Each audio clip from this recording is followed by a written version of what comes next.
My name is Emily, and I've never been the type of girl to rush into relationships. I've always been cautious, taking my time to get to know someone before allowing them to really get close to me. But everything changed the day I met Jason. It was a quiet Friday evening, and I had just gotten out of work. The sun was setting, casting a soft golden hue over the city. I had planned on heading straight home to relax, but my best friend, Sarah, called me up, asking if I wanted to join her for a casual dinner at a new restaurant downtown. "Come on, Emily, you need a break," Sarah had insisted. "It'll be fun, just a quick bite and some girl time." So, I agreed. We walked into the restaurant, a cozy place with soft lighting and exposed brick walls, the air filled with the aroma of freshly cooked food. Sarah led me to a small table near the window, where we could watch the busy street below. As we settled in, I noticed a young man sitting at a nearby table. He was tall, with dark hair that fell just above his brow and eyes that seemed to carry a kind of warmth. His smile was genuine, and there was something magnetic about the way he carried himself.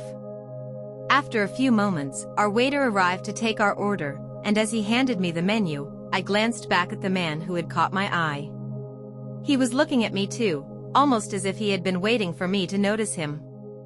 Our eyes met for a brief second, and I quickly looked away, feeling a little embarrassed. Sarah, ever the observant one, noticed the interaction. "Emily," she whispered with a playful grin, "he's looking at you." I shrugged it off. It's probably nothing. But I couldn't shake the feeling that there was more to it. As the night went on, we chatted and ate, and I found myself glancing over at the man from time to time. Eventually, he stood up, and as he walked past our table, he paused and smiled at me. I felt my heart skip a beat. "Hi," he said in a deep, friendly voice. "I hope I'm not interrupting, but I couldn't help but notice you sitting here." "I'm Jason." "Hi," I replied, trying to keep my cool. "I'm Emily." "I was wondering," Jason continued, "if you'd like to grab coffee sometime? I know this great place around the corner." I was taken aback. It had been a while since anyone had approached me so confidently, but there was something about him that made it hard to say no. "Sure, that sounds nice," I said, smiling despite myself. And just like that, we exchanged numbers. The date was set. As I sat there, watching him walk out of the restaurant, a strange mix of excitement and nervousness bubbled inside me. I didn't know what to expect, but I had a feeling this was the start of something interesting. The days that followed felt like a blur. I was excited but hesitant, trying to keep my expectations in check. After all, I had just met Jason, and while he was charming and easy to talk to, it didn't mean we were guaranteed to click. I had been down that road before, where things seemed promising at first but eventually fizzled out. We met at that coffee shop Jason had mentioned, a cozy little cafe with mismatched furniture and the faint smell of vanilla in the air. The moment I walked in, I spotted him right away. He was sitting near the window, looking just as handsome as he had that night at the restaurant, with his dark hair a little tousled, wearing a casual gray t-shirt and jeans. His smile when he saw me made my stomach flutter. "Hey, Emily," he greeted me warmly, standing up to pull out the chair across from him. "Hey, Jason," I said, taking a seat. "It's good to see you again." We started talking right away, and I quickly found myself at ease in his presence. The conversation flowed effortlessly, and we talked about everything, our favorite music, movies, and the places we dreamed of visiting. It was one of those rare moments where time seemed to stand still, and I could tell he was genuinely interested in getting to know me. We spent hours at the cafe, and as the night grew darker, we reluctantly realized it was time to go. Jason walked me to my car, and I couldn't help but feel a sense of connection with him. It was subtle, but it was there, a kind of magnetic pull that I couldn't quite explain. "Would you like to do this again sometime?" he asked, his voice soft, yet hopeful. "Yeah," I replied, smiling. "I'd like that." Over the next few weeks, we continued to see each other. Our dates were simple, yet enjoyable. A walk in the park, dinner at a local Italian restaurant, a trip to the movies. But as time passed, something unexpected started to happen. I found myself thinking about him more and more, even when we weren't together. Jason was kind, funny, and charming. He was everything I had hoped for in a guy. But the deeper we got into our relationship, the more I started noticing something else, something I couldn't quite place. It was his father. I had met him once, during a casual Sunday lunch at Jason's apartment. His father, Thomas, was everything Jason wasn't: older, more reserved, with silver hair and a presence that commanded attention. He was handsome in a distinguished way, with sharp features and a voice that was deep and soothing. From the moment I met Thomas, I felt something stir within me. It wasn't just the way he looked at me, though that certainly caught my attention. There was something in the way he carried himself, something mysterious about him that made my heart race. When he smiled, it was genuine, but there was also an underlying sadness in his eyes, as if he had seen and experienced more than most people could ever imagine. We didn't talk much that day. It was a casual gathering, after all. But over the next few weeks, I found myself in situations where I would see Thomas more frequently, at family dinners, or when Jason and I went over to visit him. And each time, I found myself drawn to him more and more. It wasn't anything I could explain. He wasn't trying to flirt or make advances, it was simply the way he carried himself, the way he spoke, the way he looked at me as if he knew something I didn't. It felt wrong to think about it, to acknowledge the way my feelings were shifting. I was with Jason, after all. But the attraction was undeniable. As time passed, the feelings I had for Jason grew stronger, but so did something else. The more I saw of his father, Thomas, the more I couldn't deny the pull I felt toward him. It was like an unspoken connection that grew silently between us, even though we never crossed any lines. It was a quiet Saturday afternoon when everything began to shift. Jason and I had spent the morning running errands, and he suggested we go back to his apartment to relax. As usual, I agreed, eager to spend more time with him. But that day, something in the air felt different. When we walked through the door of his apartment, Jason's father, Thomas, was sitting in the living room. He was reading the newspaper, his glasses perched on the edge of his nose. His silver hair was slightly tousled, and he looked up with a smile when we entered. "Hey, Jason," he greeted his son, then turned his gaze toward me. "Emily, nice to see you again." "Hi, Thomas," I said, my voice a little softer than usual. I couldn't help it. There was something about his presence that always made me feel a little on edge, but in a way that made me crave more. Jason, oblivious to the tension that had started to build between his father and me, plopped down on the couch and started flipping through the TV channels. I sat next to him, but my attention kept drifting back to Thomas. He was sitting across from us, looking calm and collected, but I could see the way his eyes lingered on me, just a little too long. "Anything interesting in the paper?" Jason asked, clearly unaware of the charged atmosphere. Thomas chuckled softly, folding the newspaper and setting it aside. "Not much," he replied. "Just the usual." But then his gaze shifted to me again. I felt a shiver run down my spine. There was something about the way he looked at me that made my heart race. It was almost as if he was waiting for me to notice him, to acknowledge whatever unspoken bond had started to form. Jason shifted beside me, pulling me out of my thoughts. "Hey, Emily," he said, "what do you think about going out for dinner later? Maybe try that new Mexican place down the street?" I smiled at him, trying to push the lingering tension aside. "That sounds great." But as we continued to chat, I could feel Thomas's eyes on me, and it made it harder to focus on anything else. Every time I looked at him, there was that spark in his gaze, something both magnetic and forbidden. I knew it was wrong. I had to remind myself that I was with Jason, not his father. After a while, Jason got up to make a call, leaving me alone with Thomas. The silence between us was heavy, and it felt like something was hanging in the air, waiting to be said. Emily, Thomas finally spoke, his voice calm but low, as if he was carefully choosing his words. I hope you don't mind me saying this, but you're a very remarkable woman. Jason is lucky to have you. I wasn't sure how to respond. His compliment was sincere, but the way he said it felt so personal, almost too personal. I smiled nervously, trying to keep my composure. Thanks, Thomas, I said, my voice betraying the unease I felt. He nodded, his gaze lingering on me for a moment longer before he stood up, walking over to the window to look outside. I just wanted to let you know that, if you ever need anything, if you ever want to talk, I'm here. There was something in his tone, something that made me pause. It was almost as if he was offering more than just friendship. But I couldn't let my mind go there.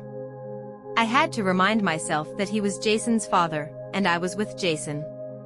But as Thomas turned to face me, I couldn't shake the feeling that the air between us had shifted, that the boundary between what was appropriate and what wasn't had become a little more blurred. In the days that followed, I couldn't stop thinking about what had happened at Jason's apartment. The way Thomas looked at me, the words he said, they kept replaying in my mind, like a song stuck in my head. Every time I saw him, I could feel the tension between us, though neither of us acknowledged it openly. But it was there, undeniable and impossible to ignore. Jason and I continued to date, and I tried to focus on him, on us. He was kind, funny, and sweet, everything I had hoped for when I first met him. But the more time I spent with Thomas, the more I found myself drawn to him. It wasn't just physical, it was something deeper, something I couldn't explain. He had a presence that captivated me, a quiet intensity that left me feeling both unsettled and yearning for more. One evening, Jason suggested we go out with his father. He had made dinner plans at a restaurant he thought we would all enjoy. I hesitated for a moment, but then agreed, knowing I couldn't keep avoiding the inevitable. I couldn't ignore the fact that I was being pulled in two different directions. We arrived at the restaurant, a trendy spot with dim lighting and a modern vibe. Jason was in his element, laughing and joking, while Thomas remained more reserved, speaking in measured tones, as though he was choosing his words carefully. The entire evening, I felt as if I were caught in a strange game of subtle glances and unspoken words, as if Thomas and I were both aware of the invisible line we were crossing, yet neither of us was willing to acknowledge it outright. After dinner, Jason suggested we walk around the nearby park, and I agreed. As we strolled under the soft glow of the streetlights, I could feel the cool evening air brushing against my skin. Jason and I were talking about something light, but my mind kept drifting back to Thomas.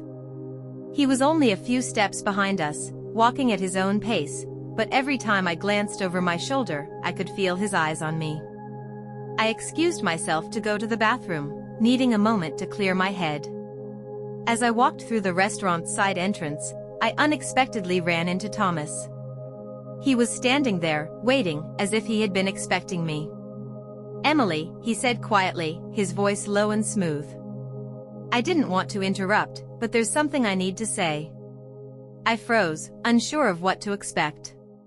Part of me wanted to tell him I wasn't ready for whatever he was about to say, that I couldn't allow these feelings to take root. But another part of me, the part one couldn't quite control, was curious. "Thomas, I don't know what you're talking about," I said, my voice trembling slightly. He stepped closer, and I could feel the heat from his body radiating toward mine. He didn't touch me, but I could sense his presence, so close, so overwhelming. "I've been noticing you," he said softly, his words a mere whisper in the space between us. "The way you smile when you look at me, the way you seem to get lost in your thoughts when I'm near. I'm not blind, Emily. And I'm not pretending I don't feel it too."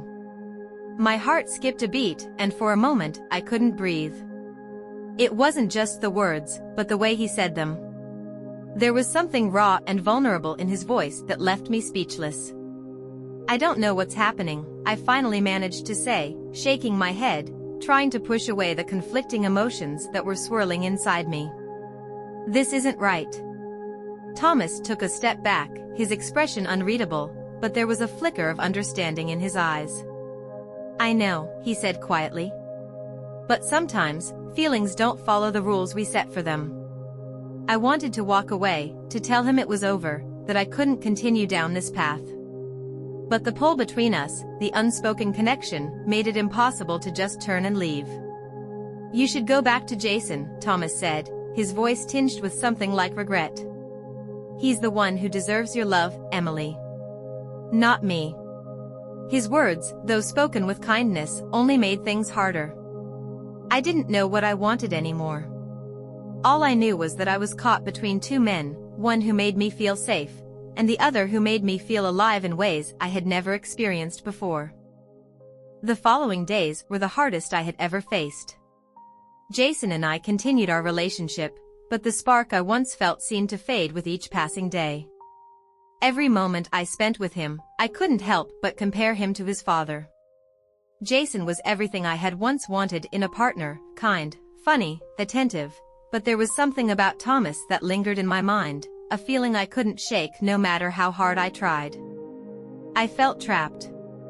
There were moments, brief ones, where I would catch myself staring at Jason, watching the way he smiled or laughed, and I would remember why I had fallen for him in the first place. But then, there were the moments with Thomas, those fleeting moments when our eyes would meet, when I could feel that unspoken connection growing stronger between us. The attraction was undeniable, even though it felt like I was betraying both of them by acknowledging it. But I couldn't pretend anymore. The weight of my feelings was too much, too heavy to carry on my own. I needed to make a choice. It was a Saturday afternoon when I finally decided. Jason had invited me over to his apartment for a quiet evening together, just the two of us. But I knew what I had to do. I couldn't keep lying to him, to myself. When I arrived, Jason greeted me with a hug and a kiss on the cheek. He was smiling, eager to spend time with me, but I could see the excitement in his eyes, the same excitement I used to feel. It was gone from me now, replaced by confusion and uncertainty. "Hey, Emily," Jason said, pulling me into the living room. "I was thinking we could watch that movie you've been talking about all week. I got some popcorn ready." I smiled weakly, trying to push away the anxiety that was creeping up inside me. "That sounds good." But as we sat down together, the distance between us felt more pronounced. I couldn't focus on the movie. All I could think about was the conversation I had with Thomas the night before. The words he had said, the way he had looked at me. It was eating me up from the inside out, and I knew I had to make a decision, now or never. After the movie, as the evening wore on, I finally spoke up. Jason was sitting beside me, his hand resting on my knee, and I could feel his warmth, his presence. But I also felt something else, the weight of the secret I had been keeping. "Jason, we need to talk," I said, my voice shaking. He turned to look at me, concern in his eyes. "What's wrong, Emily? You seem distant." I swallowed hard, my heart pounding in my chest. "I've been thinking a lot lately. About us." Jason's brow furrowed. "What do you mean? Are you okay?" I nodded, but my mind was racing. "I don't think I can do this anymore." His face fell. "What? You don't mean that. We've been good together." "I know," I whispered, my voice barely above a breath. "But there's something I need to be honest about. Something I've been feeling that I can't ignore." Jason's eyes searched mine, trying to understand. "Emily, you're scaring me. What are you trying to say?" I took a deep breath, my hands trembling. "I can't keep pretending. I've developed feelings for someone else." Jason froze. "What? Who?" I hesitated, but I knew I had to say it. "Your father, Jason. I've been feeling this way for a while now, and I can't keep it inside anymore." There was a long silence between us. Jason's expression went from confusion to shock, and finally, to hurt. His eyes welled up with emotion, and he stood up, stepping away from me. "How could you?" he whispered, his voice breaking. "You're with me, Emily. How could you betray me like this?" I never meant to hurt you, I said, my own voice cracking. It just happened. I never wanted this, but I can't deny what I feel. Jason shook his head, his face a mix of disbelief and sadness. I thought we had something real. And now you tell me this? You're in love with my father? I'm so sorry, I whispered, tears welling up in my eyes. I never wanted to hurt you. I never thought this would happen. Jason didn't say anything more. He just turned and walked out of the room, leaving me alone with my thoughts. The next morning, I woke up to an empty apartment. Jason had left without a word, and I couldn't blame him. He deserved someone who was sure of her feelings, someone who didn't waver. And I realized then that I couldn't continue to live a life divided between two men. Later that day, I went to see Thomas. When he opened the door, I saw the hesitation in his eyes, as if he knew why I was there. Emily, he said softly, are you okay? I nodded, my heart heavy. I've made my decision. Thomas stepped aside, letting me into his home. We sat down, the silence between us heavy. I can't be with Jason anymore, I said, my voice low but steady. I've realized that I'm in love with you. Thomas didn't respond immediately. He just looked at me, as if trying to process my words. Finally, he reached out, taking my hand in his. I've been waiting for you to come to this point, he said, his voice gentle but firm. But this isn't easy, Emily. This is a complicated situation. I know, I whispered. But I can't fight this feeling anymore. I need you. For a long moment, we sat there, both of us processing the weight of the decision. It wasn't a fairy tale ending. It wasn't perfect. But it was real. And it was mine.